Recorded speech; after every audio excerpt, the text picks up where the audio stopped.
السلام علیکم ورحمۃ اللہ وبرکاتہ۔ اس سے پہلے ویڈیو میں آپ کو میں نے بتایا ہے کہ بچے اللہ کی جو نعمت ہے ہمارے پاس، ہم پر کیا حقوق ہے ان بچوں کے بارے میں ایک دو حقوق جو ہے اس کے بارے میں وہ ہم نے آپ سے ڈسکس کیا۔ آئیے آج مزید حقوق جاننے کی کوشش کریں گے۔ ایک بڑا حق بنتا ہے ماں باپ کے لیے بچوں کے بارے میں، وہ حق ہے بچوں کی تربیت کرنا۔ تربیت میں ماں باپ کو کسی بھی صورت میں کوتاہی سے کام نہیں لینا چاہیے۔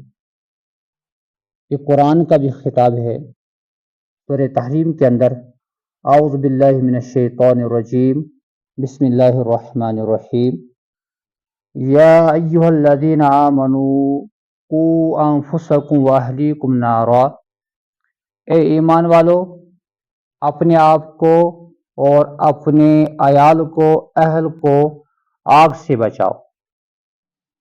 ٹھیک اسی طریقے سے ابن ماجہ کی روایت ہے، آپ صلی اللہ علیہ وسلم نے فرمایا، احسنوا ادبہم، بچوں کو اچھے ادب دو، وہ آداب جن سے آپ کی اولاد با اخلاق شمار کی جائے۔ تربیت کے اندر کبھی ڈانٹ ڈپٹ کی ضرورت پڑتی ہے، کبھی نرمی کی بھی ضرورت پڑتی ہے، کیونکہ بچے یہ معصوم ہے، ان کے اندر معصومیت ہوتی ہے، بچپنے کی وجہ سے کچھ بھی کر سکتے ہیں، اس لیے زیادہ تر ہمیں بچوں کے ساتھ نرمی کا معاملہ کرنا چاہیے۔ مسلم شریف کی روایت ہے، حضرت انس رضی اللہ تعالیٰ عنہ بیان کر رہے ہیں کہ میں نے رسول اللہ صلی اللہ علیہ وسلم سے زیادہ شفیق کسی کو نہیں دیکھا اپنے اہل اور اپنے بچوں کے بارے میں۔ یہاں تک کہ روایتوں کے اندر آتا ہے، ایک مرتبہ حضرت اقرا بن حابس رضی اللہ تعالیٰ عنہ نے حضور صلی اللہ علیہ وسلم کو دیکھا کہ آپ علیہ السلام اپنی نواسے حضرت حسین رضی اللہ تعالیٰ عنہ کو بوسہ لے رہے ہیں۔ اقرا بن حابس رضی اللہ تعالیٰ عنہ نے عرض کیا، یا رسول اللہ صلی اللہ علیہ وسلم، کیا آپ بھی بچوں کے ساتھ پیار و محبت کرتے ہیں؟ حالانکہ میرے 10 بچے ہیں، میں نے کبھی ان کے ساتھ ایسا معاملہ یہ رویہ اختیار نہیں کیا۔ آپ کو پتہ ہے اس موقع پر آپ صلی اللہ علیہ وسلم نے کیا فرمایا؟ یہ آپ کے لیے اور میرے لیے یہ طریقہ لاہ عمل ہے۔ آپ صلی اللہ علیہ وسلم نے فرمایا، اے اقرا بن حابس، من لم یرحم لا یرحم، جو رحم نہیں کرتا ہے، جس کے اندر شفقت نہیں ہوتی ہے، اس پر رحم نہیں کیا جاتا ہے۔ اگر ہم نے بچوں کے نرمی کا طریقہ اختیار کیا ہے، یہ بچے ہمارے بن جائیں گے، بچوں کے ہمارے ساتھ ایک تعلق بن جائے گا۔ ہاں، جہاں پر ڈانٹ ڈپٹ کی ضرورت پڑ جائے، ایک ماں باپ کو وہاں پر بھی پیچھے نہیں ہٹنا ہے۔ ضرورت پڑنے پر ایک ماں باپ کا حق بنتا ہے کہ بچوں کے ساتھ ڈانٹ ڈپٹ کا معاملہ بھی اختیار کرے۔ چنانچہ آپ صلی اللہ علیہ وسلم نے فرمایا، مروا اولادکم بالصلاۃ وہم ابناء 7 سنین، اپنے بچوں کو نماز کا حکم دیجیے جب وہ 7 سال کے ہو۔ وَاضْرِبُوهُمْ عَلَيْهَا وَهُمْ أَبْنَاءُ 10، اور جب وہ 10 سال کے ہو جائے نماز نہ پڑھے تو نماز نہ پڑھنے پر، نماز چھوڑنے پر ان کو ہلکی سی مار دیجیے۔